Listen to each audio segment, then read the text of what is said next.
بسم اللہ الرحمن الرحیم۔ مسند ابی عوانہ بیروت لبنان کی شائع کردہ ہے، اس کی جلد اول ہے اور اس کے صفحہ نمبر 334 پر حدیث موجود ہے۔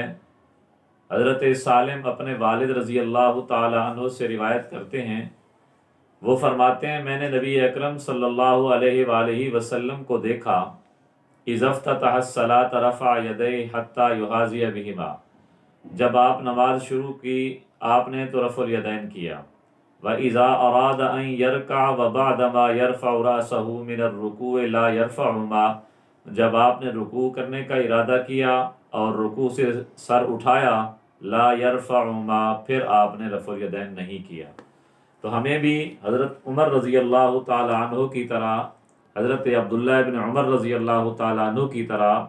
آپ کے عمل کی طرح اور نبی اکرم صلی اللہ علیہ وسلم کے حکم کی طرح، آپ کے عمل کی طرح نماز کی پہلی تکبیر کے وقت رفع الیدین کرنا چاہیے۔ رکوع جاتے اور رکوع سے اٹھتے جس طرح حضور پاک صلی اللہ علیہ وسلم نے رفع الیدین نہیں کیا تو ہمیں بھی نہیں کرنا چاہیے، یہی طریقہ محمدی ہے۔